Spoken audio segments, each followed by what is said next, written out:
My name is Lena Rourke, and until 3 months ago, I believed in the American dream the way you believe the sun will rise, without question. I grew up in a 2-bedroom apartment in Akron, Ohio, raised by a single mom who worked double shifts at the diner so I could go to college. I graduated with honors, landed an entry-level job at a mid-sized financial firm, and clawed my way up for 12 years on nothing but grit, caffeine, and the quiet hope that loyalty meant something. It didn't. They fired me on a Tuesday. Not because I underperformed. I just closed the biggest client acquisition in the firm's history, but because I asked too many questions. Because I noticed discrepancies in the insurance claims filed after our CEO's private jet accidentally clipped a hangar in Scottsdale. Because I quietly cross-referenced maintenance logs with payout requests and found a pattern that smelled less like bad luck and more like arson with a paper trail. I didn't confront anyone. Not outright. But I did send a single email to internal compliance. A cautious, carefully worded note flagged for review. 48 hours later, Marcus Bellwether himself called me into his glass-walled office on the 32nd floor of Viridian Financial Group's Chicago Tower. Marcus, the man who'd patted my shoulder at last year's holiday party and told me, "You're one of us, Lena," over a lukewarm martini. He didn't look me in the eye when he handed me the termination letter. "Restructuring," he said, voice smooth as polished marble. "Your department's being streamlined. No reflection on your performance, of course. Of course." They offered me 8 weeks severance if I signed the NDA without reading it. I took the envelope, thanked him politely, and walked out in 3-inch heels that suddenly felt like stilts. I didn't cry until I was locked in a stall in the 28th floor restroom, mascara bleeding into the collar of my only good blazer, the one I'd bought after my first promotion, the one that still smelled faintly of dry cleaning and ambition. I left the building carrying a cardboard box with my framed photo of Mom, gone 5 years now, but still my North Star, a half-dead succulent named Steve, and a coffee mug that read, "World's Okayest Analyst." No one said goodbye. Not Janine from accounting, who I'd covered for when her kid had pneumonia.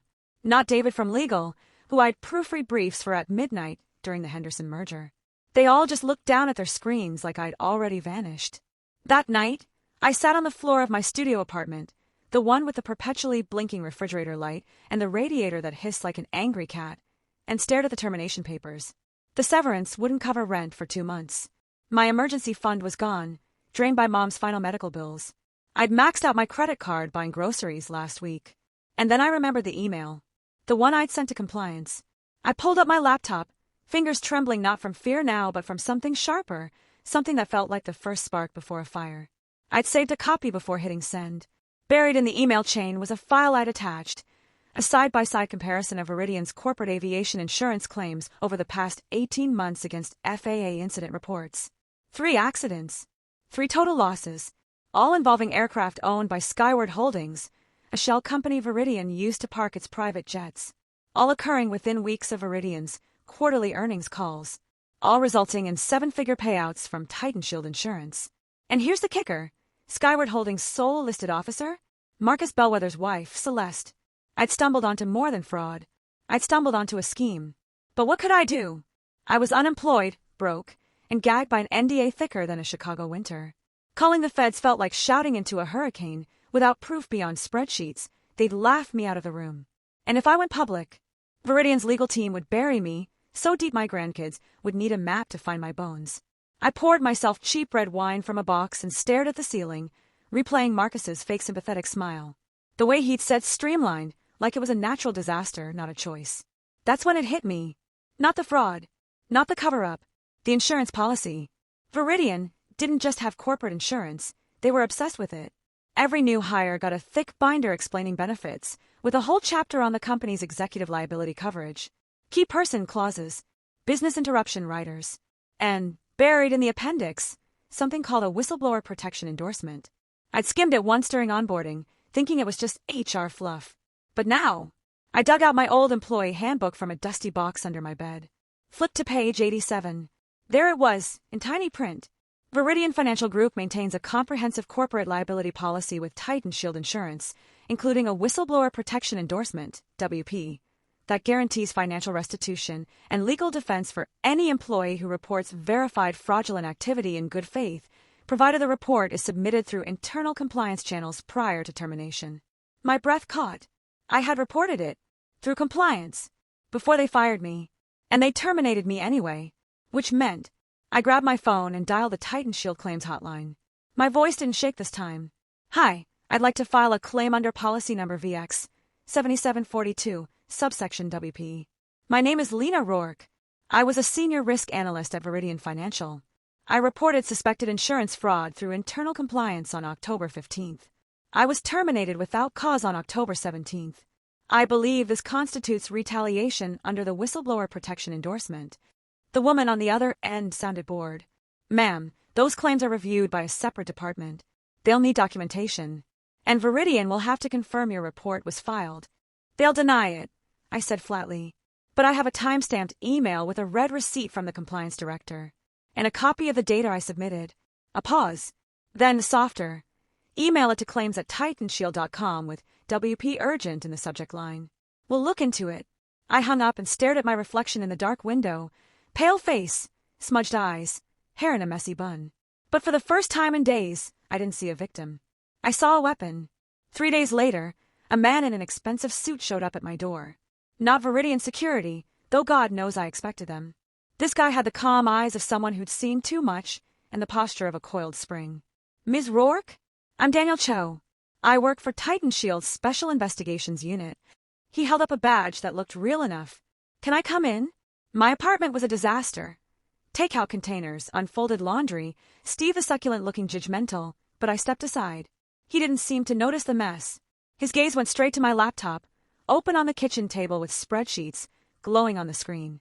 You found the WP clause, he said, not as a question. I did. And Viridian fired you 2 days after you reported the Skyward Holdings discrepancies. 48 hours. He nodded slowly, pulling a slim folder from his briefcase. We've been watching Viridian for months. Too many accidents. Too many payouts.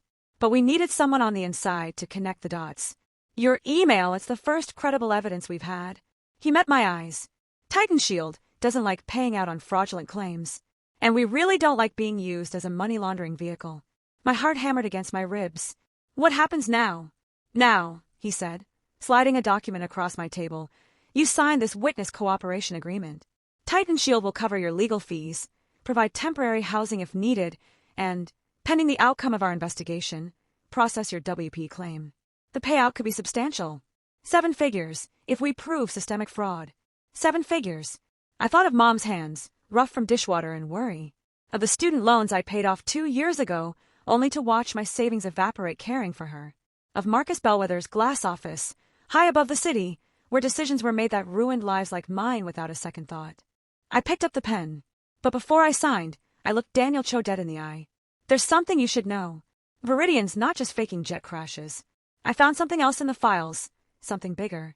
Something involving client retirement accounts. His calm mask slipped for half a second. Go on. I haven't put it all together yet. But the numbers, they're being rerouted. Through offshore entities. Disguised as administrative fees. I swallowed. If what I think is true, it's not just insurance fraud. It's grand theft from thousands of ordinary people. Daniel closed the folder slowly. Why tell me this before signing? You could have used it as leverage. Because my mom always said, I said, my voice thick but steady, if you're gonna burn a bridge, make sure it's the right one. He smiled then, a real one. Smart woman, your mom. I signed the paper. That night, I packed a single suitcase. Titan Shield moved me to a quiet apartment downtown, paid for in cash. No forwarding address. No digital trail. Just me, Steve the Succulent, and a burner phone that rang exactly once a week from Daniel. The investigation crawled forward in whispers. Subpoenas. Secret recordings. A nervous compliance director who remembered my email very clearly once Titan Shield's lawyers leaned on him. But Viridian wasn't idle. 3 weeks after I disappeared, Marcus Bellwether gave an interview to the Chicago Tribune. Regrettable personnel decisions, he called my firing. But Viridian's integrity is unshakable. He didn't mention insurance, didn't mention fraud, but he did mention disgruntled former employees spreading baseless rumors. The same day the article ran, my old apartment was broken into. Nothing stolen, just Steve knocked over, soil spilled like blood on the floor, and my laptop smashed beyond repair. They were sending a message. Daniel wasn't worried. They're scared, he said over coffee in a diner where no one knew my name. Scared means sloppy. But I was scared too. Not for myself. For the people whose retirement money was vanishing into Marcus's offshore accounts. Teachers, nurses, Factory workers who trusted Viridian with their futures. One rainy afternoon, hunched over a library computer, no personal devices, Daniel's rule, I found the final piece. A series of wire transfers from Viridian's client services division to a Cayman Islands shell company called Horizon Legacy Trust. The amounts matched, almost exactly, the fees deducted from low-balance retirement accounts too small for clients to notice the discrepancies. Thousands of them. A death by 1,000 paper cuts. I printed the pages, hands shaking not from fear now but fury. This wasn't just about me anymore. This was about Mr. Henderson from Akron, who'd retired from the tire plant and checked his Viridian statement once a month with trembling hands. About Maria Chen, the ER nurse who'd shown me pictures of her twins while I helped her roll over her 401k. They trusted Viridian, and Viridian had treated their hopes like loose change to be pocketed. I called Daniel. "I've got it," I said. "The retirement account theft. It's real. And it's massive." He was silent for a long moment. Then, "Meet me at the Federal Building tomorrow. 10 a.m. Bring everything. We're going to the SEC." As I hung up, rain streaking the library windows like tears, I thought about Marcus Bellwether and his glass tower. About the way he'd avoided my eyes when he handed me that termination letter. He thought he'd erase me, but he'd just lit the fuse, and the explosion was going to bury him. I walked out into the downpour, head high, and hailed a cab. The driver asked where to. "Federal Building," I said. He nodded, pulling into traffic. Rough day. I looked out at the gray Chicago streets, the city that had chewed me up and spit me out. "No," I said. "Actually, it's just beginning." The Federal Building smelled like stale coffee and quiet power. I sat in a windowless conference room with Daniel, 2 SEC investigators, and a forensic accountant named Priya who looked like she hadn't slept in a week, but whose eyes missed nothing. I laid out everything. Every spreadsheet, every time-stamped email, every wire transfer trail I'd reconstructed from memory and public records. Priya leaned forward, tapping a red pen against a printout. "If these numbers are accurate, Viridian didn't just skim. They systematically drained over $42 million from retirement accounts under $25,000. Small enough to avoid audits. Large enough to buy a private island." One of the SEC agents, a man with a salt and pepper beard and tired eyes, asked gently, "Why didn't you go to the media, Ms. Rourke? Or a lawyer first?" "Because the people hurt by this aren't headlines," I said. "They're folks like my mom, people who trusted the system and got gutted by it while no one was looking. I didn't want a spectacle. I wanted restitution." Daniel nodded. "And Titan Shield's whistleblower policy covers more than just insurance fraud. Once we proved Viridian submitted falsified claims to trigger payouts, the WP activated automatically, even if the fraud extended beyond aviation. Lena's termination within 72 hours of her compliance report was textbook retaliation. 2 days later, the raid happened. Not with sirens, not with shouting, but with quiet efficiency. Federal agents in dark suits walked into Viridian Financial Group at 7 a.m. before the junior analysts had even logged on. They seized servers, sealed Marcus Bellwether's office, froze every corporate account tied to Skyward Holdings and Horizon Legacy Trust. Marcus tried to flee, got as far as O'Hare before TSA flagged his name. He was arrested trying to board a private jet, irony thick enough to choke on. The news broke like a dam bursting. "Viridian Financial CEO arrested in $78 million fraud scheme," screamed the Tribune. Below the headline, a grainy photo of me from my LinkedIn, cropped, anonymous, but undeniably me.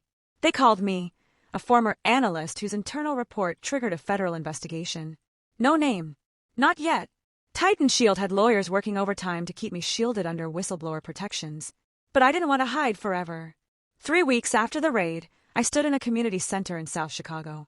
Folding chairs, fluorescent lights, a crowd of retirees, nurses, factory workers, the very people whose savings had been siphoned off like water from a cracked pipe. Titan Shield, under pressure from the SEC and public outrage, had agreed to an emergency restitution fund. Not full repayment. Fraud rarely leaves enough to go around, but a start. I didn't come as a hero.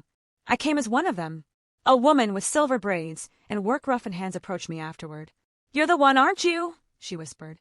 "The one who saw what they were doing." I didn't deny it. I just followed the paper trail.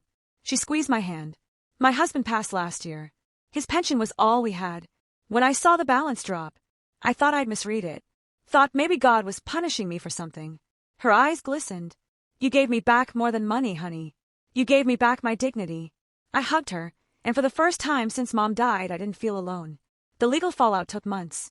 Marcus and Celeste Bellwether pleaded guilty to wire fraud, conspiracy, and tax evasion. They faced decades in prison. Viridian Financial collapsed. Its assets were liquidated to repay victims. Titan Shield recovered nearly $22 million in fraudulent insurance payouts and redirected it into the restitution pool. And me, I received my whistleblower payout, $1.3 million, after taxes and legal fees. Enough to buy a small house near Lake Erie, 2 bedrooms this time, and start a nonprofit with Priya and Daniel. We call it Clear Ledger. We help low-income workers audit their retirement accounts, spot hidden fees, and fight back against corporate theft.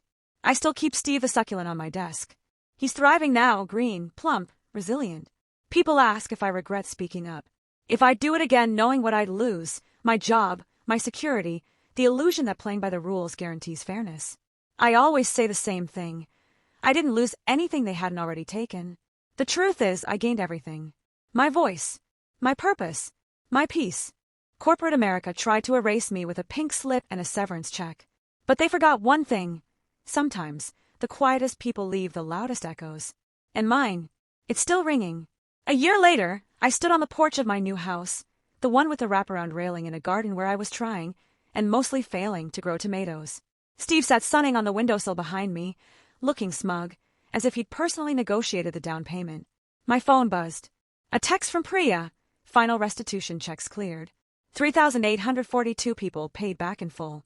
I smiled, the kind that starts deep in your chest and warms your whole face.